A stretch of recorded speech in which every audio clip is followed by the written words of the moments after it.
Hello friends, इस video में आपके छठे पेपर ज्ञान एवं पाठ्यक्रम के कुछ महत्वपूर्ण बिंदु इस वीडियो में डिस्कस करेंगे यूनिट 1 की।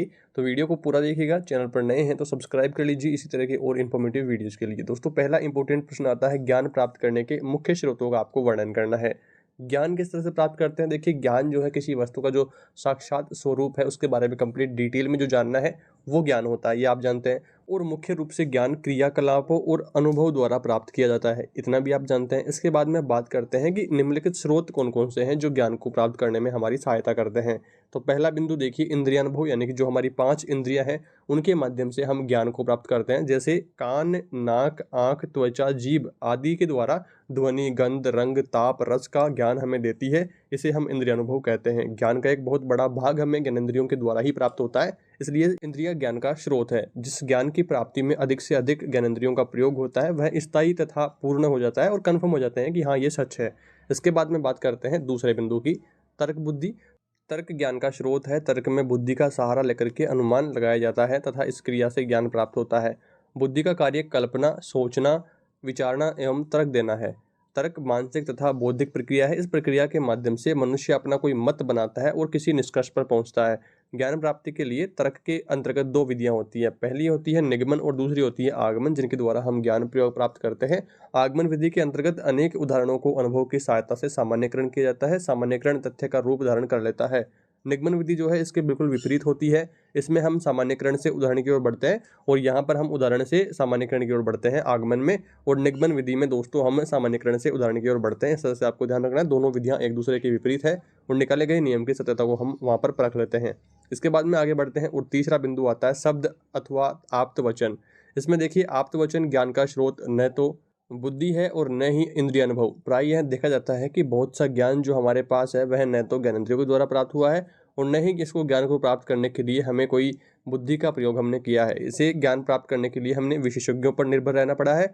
ज्ञान के लिए अलग अलग क्षेत्रों के लिए विशेष अलग अलग विशेषज्ञ यहाँ पर होते हैं। जैसे अर्थशास्त्र के विशेषज्ञ, भौतिक विज्ञान के विशेषज्ञ, गणित के विशेषज्ञ और भूगोल के विशेषज्ञ। इस तरह से अलग अलग विषय के विशेषज्ञों ने हमें कुछ टिप्स, कुछ जो ट्रिक्स वगैरह हैं वो हमें बताई और हमने उनको सत्य मान लिया। जब हमने उनको अप्लाई करा तो वहाँ पर वो काम हो गया।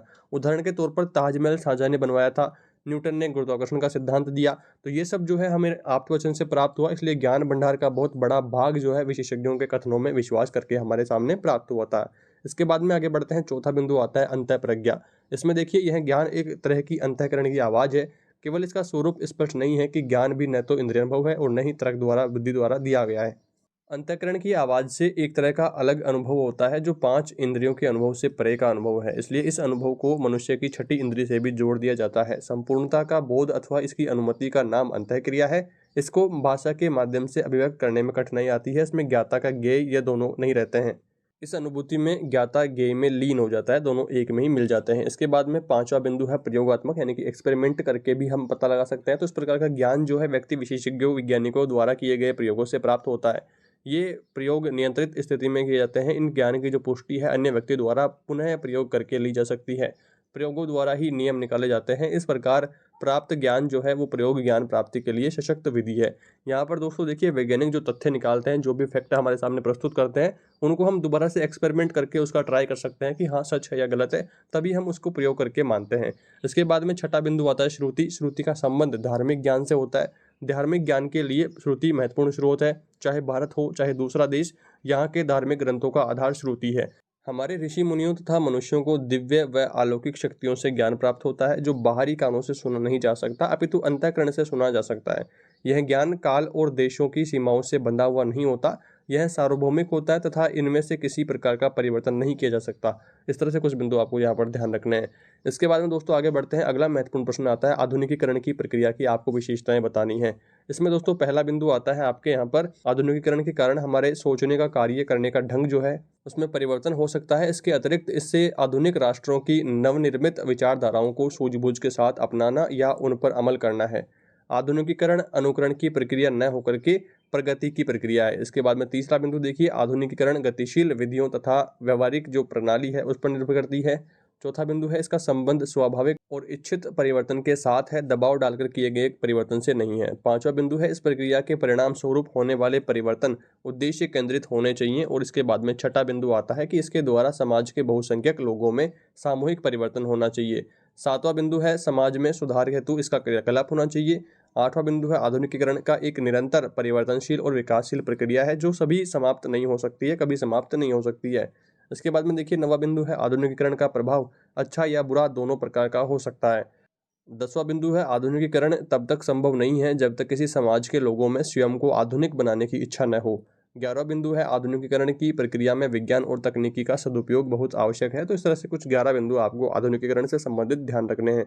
इसके बाद में अगला इंपॉर्टेंट प्रश्न आता है ज्ञान एवं कौशल के मध्य आपको अंतर स्पष्ट करना है। पहले हम जानते हैं ज्ञान क्या होता है, उसके बाद में कौशल क्या होता है वो जानेंगे और फिर उसके बाद में हम अंतर स्पष्ट करेंगे। तो पहले बात करते हैं ज्ञान क्या होता है। तो देखिए मीनिंग ऑफ नॉलेज में आपको ध्यान रखना है कि ज्ञान शब्द का बहुत ही व्यापक अर्थ है। इसके अंतर्गत व्यक्ति के जीवन के अनुभव, इसके द्वारा की जाने वाली क्रियाएं एवं विशेष सामग्री सम्मिलित होती है जिससे व्यक्ति कुछ न कुछ सीखता रहता है। ज्ञान का संबंध बुद्धि एवं चिंतन से होता है। जानने की प्रक्रिया में व्यक्ति अपने वातावरण के प्रति सजग एवं सक्रिय रह करके वातावरणीय सूचनाओं का संसाधन तथा व्यवस्थापन अपने मानसिक स्तर के अनुसार करता रहता है। दूसरे शब्दों में कहें तो यह वातावरणीय कारकों, घटनाओं, तथ्यों के प्रति जागरूक रहने की अवस्था है। पुस्तकों, मीडिया, शैक्षिक संस्थानों के द्वारा, किसी के द्वारा पढ़ाने से, विद्यालय अनुभव से आदि कई माध्यमों द्वारा विषय की अवधारणाओं, नियमों और संप्रत्यों को सीखना ही ज्ञान कहलाता है। जानना सीखने की जटिल प्रक्रिया का ही परिणाम है जो सामान्यतः सैद्धांतिक रूप में होता है। इस तरह से आपको ज्ञान के बारे में जानकारी रखनी है, जैसा कि हमने स्टार्टिंग वाले पॉइंट में देखा था, तो वहां पर आपको ध्यान रखना है। इसके बाद में बात करते हैं कौशल क्या होता है। कौशल का अर्थ देखिए पहले, कौशल से हमारा तात्पर्य कर्म करने के सामर्थ्य से है। कर्म अर्थात स्वदेशीय क्रिया या क्रियाओं की एक श्रृंखला। दूसरे शब्दों में हम कह सकते हैं कि जब व्यक्ति किसी कार्य को करने के लिए अभ्यास द्वारा दक्षता प्राप्त करता है अथवा बार बार दोहरान करने के उसमें कुशलता प्राप्त कर लेता है तो कौशल कहलाता है। कौशल का मतलब क्या है? स्किल डेवलप करना। आगे देखिए जानबूझकर व्यवस्थित और निरंतर प्रयास के माध्यम से प्राप्त की जाने वाली क्षमता या उस क्षमता का जटिल गतिविधियों में प्रयोग ही कौशल है। प्रत्येक कौशल को अर्जित करने का विशिष्ट तरीका होता है। अलग अलग कार्यों को करने के लिए विभिन्न भिन्न तरीकों का प्रयोग किया जाता है।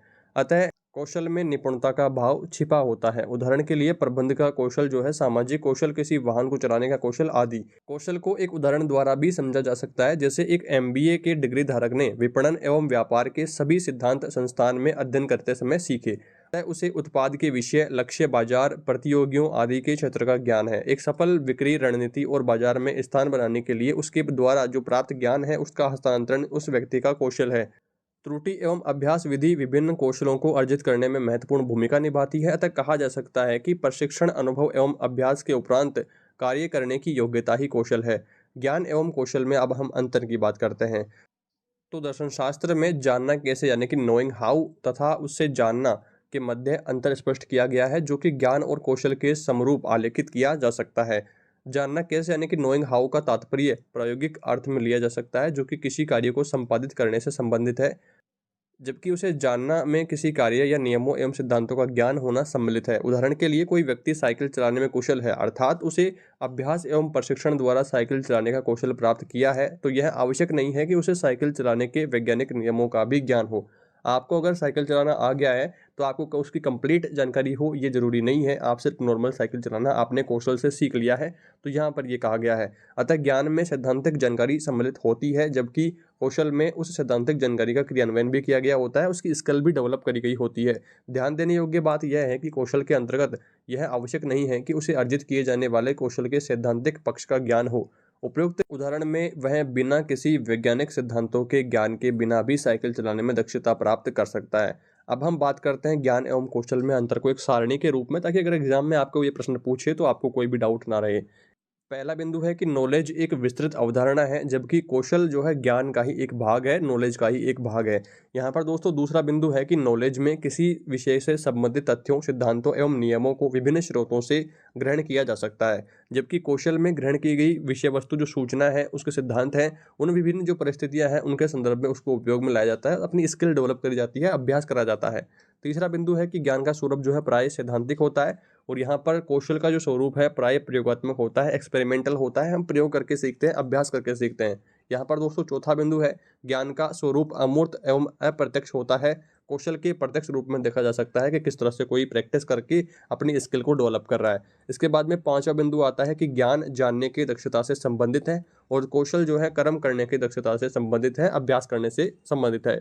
इसके बाद में देखिए अगला बिंदु आता है, छठा बिंदु, कि ज्ञान किसी भी व्यक्ति को सरलता से स्थानांतरित किया जा सकता है और दूसरी ओर कौशल किसी दूसरे व्यक्ति को स्थानांतरित नहीं किया जा सकता है। इसे पर्याप्त अभ्यास एवं प्रशिक्षण की आवश्यकता होती है।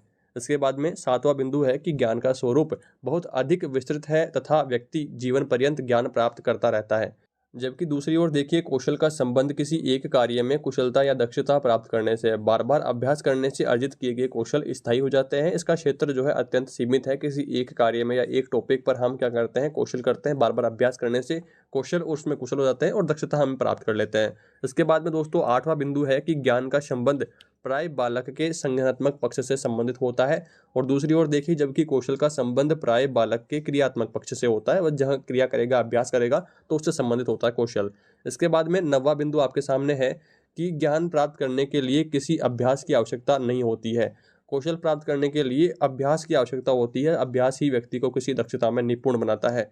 यहाँ पर दोस्तों 10वां बिंदु है कि ज्ञान व्यक्ति को शिक्षा के उच्च स्तरों तक ले जा सकता है। कौशल के द्वारा किसी एक विशेष क्षेत्र में आप दक्षता प्राप्त कर सकते हो, इतना ही बस होता है। यहाँ पर दोस्तों 11वां बिंदु है कि ज्ञान में बुद्धि का प्रकटीकरण अधिक होता है और कौशल में बुद्धि का प्रकटीकरण कम होता है। शारीरिक जो क्रिया है, अभ्यास वगैरह जो स्किल डेवलपमेंट है, तो वो वहाँ पर ज़्यादा होता है। इसके बाद में बात करते हैं 12वां बिंदु आता है कि ज्ञान द्वारा मनुष्य का सर्वांगीण विकास संभव होता है और कौशल द्वारा जीविकापार्जन हेतु किसी विशिष्ट क्षेत्र में आत्मनिर्भरता प्राप्त की जा सकती है। जैसे आप बीएड कर रहे हो और अब आप अपनी टीचिंग स्किल्स को बढ़ाएंगे और टीचर बन जाएंगे, तो ये एक आपका जीविकापार्जन हेतु आपने एक क्षेत्र में अपनी आत्मनिर्भरता बना ली है। यहाँ पर दोस्तों 13वां बिंदु आता है कि ज्ञान से नवीन जानकारी प्राप्त की जा सकती है और कौशल जो है इसका आधार बनता है। कौशल में ज्ञान निहित होता है। इसके बाद में 14वां बिंदु है कि ज्ञान प्राप्त करने वाले संज्ञानात्मक योग्यताओं का प्रयोग करके सीखते रहते हैं। कौशल प्राप्त करने वाले करके सीखते हैं, प्रयोग करते हैं, एक्सपेरिमेंट अभ्यास करते हैं। इसके बाद में दोस्तों अंतिम बिंदु 15वां बिंदु है कि ज्ञान देने के लिए विद्यार्थियों को प्रवृत्त करने की आवश्यकता नहीं होती है, जबकि कौशल सीखने के लिए विद्यार्थियों को उस कौशल में प्रवृत्त करने की आवश्यकता होती है, उस कौशल में उसको दक्षता हासिल करनी होती है। इस तरह से दोस्तों इस फर्स्ट यूनिट में आपको इन कुछ टॉपिक्स को ध्यान रखना है। इस वीडियो में इतना ही। उम्मीद करता हूँ वीडियो आपको पसंद आया होगा। चैनल पर नए हैं तो सब्सक्राइब कर लीजिए और दोस्तों बाकी इस पेपर के यूनिट्स को देखने के लिए आपको प्लेलिस्ट ऑप्शन पर जाना है। प्लेलिस्ट में आप यूनिट बाय यूनिट एक एक वीडियो देख करके अपनी तैयारी को अच्छी कर सकते हैं। इस वीडियो में इतना ही। जल्दी मिलते हैं अगले यूनिट के साथ। Thanks for watching this video.